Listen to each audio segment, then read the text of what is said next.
Howdy folks, welcome aboard the channel. I'm Don. I do non-pop country music reaction. So if you're new, welcome. We're a very friendly group around here, but a knowledgeable group of traditional country.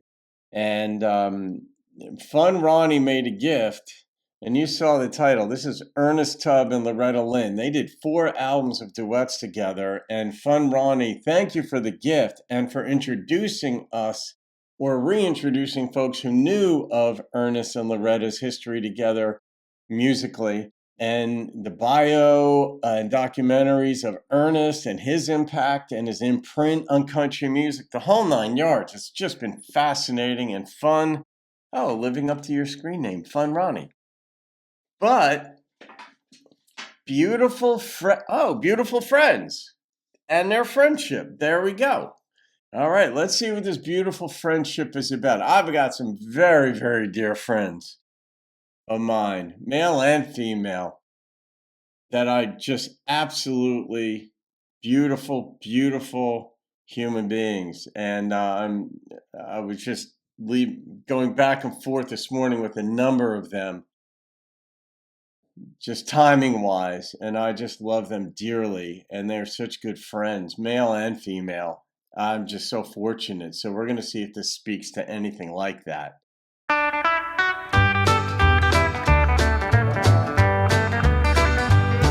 Can't tell you how to win friends and influence people. Dale Carnegie. You can leave that to me, not philosophy. But I know the score about getting married. That's the best way I know to make an enemy. We broke up a beautiful friendship when we married. Yeah. These cat and dog fights get the best of me. We broke up a beautiful friendship when we married. Exactly. Now we're each other's own worst enemy. Why is that? Honestly, I don't get that. I mean, to a point I do, and as a relationship coach, I get that it happens, and it is very tough to dial it back once you take things to other levels. And then you realize we can't sustain this level, or you hear and see and feel bad things about this other person, and then your sense of safety is compromised, and rightly or wrongly, and then you're like, I can't be near that person. Because once you take down those gates, all those gates to the next level, and then you sleep with each other, and then I love you, and all these different things, those gates are down now. And then you realize you can't go back to that place because it's going to produce that sense of pain. But yeah, this is just classic. Just do not ruin a perfectly good friendship by falling in love. Steve.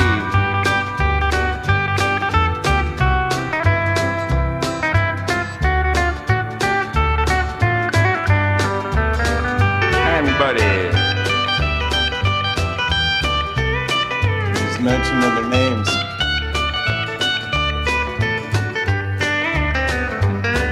We call a truce and then we kiss and make up. But then you say that I'm not kissing right. When I passed the salt, it should have been the pepper. Just anything will start another. We broke up a beautiful friendship when we married. These cat and dog fights get the best of me. We broke up a beautiful friendship when we married. Now we're each other's own worst enemy. Now we're each other's own worst enemy. Believe it or not, I am putting this in the premarital counseling playlist. And the purpose behind, check out that playlist and you'll see these are songs for people who are about to get married. And it's good to know what could happen down the road. Not just that somebody could cheat. That's just way too simple and pithy. And that's so obviously wrong that it's nothing to do with that. It has to do with the things that could spark a thinking person who's about to get married to realize, oh, I better safeguard myself against these particular things that could happen. And some of them are nuancy. This is fairly nuancy. We're really good friends and all this stuff. We love each other. But then you're just going to start a fight over, oh, pass the salt. Oh, yeah, I accidentally passed you the pepper. And then it starts a fight or whatever. So that you don't habituate yourself into that argumentative lifestyle. Or I'm going to be doing a video soon on my other channel, my Agnostic Philosopher channel, which I'm going to rename that channel because I want to talk more about relationships on that channel, not just theological or these types of topics, but I want to get into more relationship stuff. And I'm going to do a video on instinctive contrarians and what they are, how they process life. But they immediately go, when they're in a conversation with somebody, especially could be a husband, wife, could be fiance, could be boyfriend, girlfriend, whatever, but they instinctively want to point out contrary information to what you just shared and or redirect the conversation to some other way of looking at it. Now, that's okay once in a while because it is how we grow and talk. But when you're an instinctive contrarian, that is your habit. And Aristotle himself was all about life is a habit. If you want to develop what he considered to be the virtues, if you're not in possession of them, merely by practicing it. If you're impatient, practice being patient in your conversations.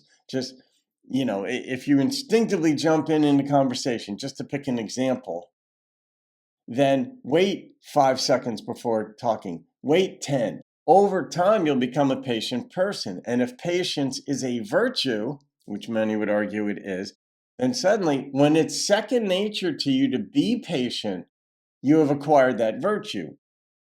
In this song here, they have both developed the habit of arguing, of instinctively arguing with the other person. That differs from an instinctive contrarian, because this is person specific.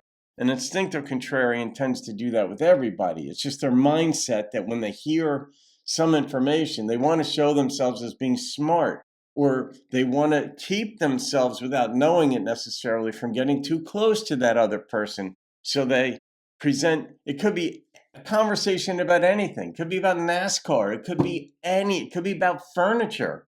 But they want to present some other information to either show themselves to be smart or subconsciously to keep a distance between themselves and someone else. And I'm going to do a video on that. And in this song now, this is the way I process songs. There's lyrics and situations, because this was so well presented, funRonni. The guitar picking was happy. The tempo was happy. The way they sang it was happy. It was a miserable existence. We'll make up and then we'll start fighting again. We'll make up, we start fighting again. But at least they're making up. They're not talking divorce, but they're we ruined a perfectly good friendship by getting married. Oh well, put two people in the same room long enough and they're going to fight. Put two people in the same house long enough, they're going to argue. Question is, how well do you listen to one another and understand each other and support one another instead of instinctively argue or deflate the other one? Good God. Look at it's a 2-minute song. Look how it got me going, Ronnie. Nicely done. I'm going to rate this one beautiful friendship. You think it's going to be about a beautiful friendship. It's about a beautiful endship. Yeah, endship. Ooh, that's an endship. Because it ended. A beautiful friendship effed up. The number that popped immediately into my head was a 9.0. It was brilliant. It was simple. It was brilliant, funny, and yet deep. For me, anyway. So, all right, guys. You can thank funRonni, Friendship Ronnie, for this one. Have a wonderful day. I'll see you on another video and keep rocking the country. We broke up a beautiful friendship when we married. These cat and dog fights get the best of me.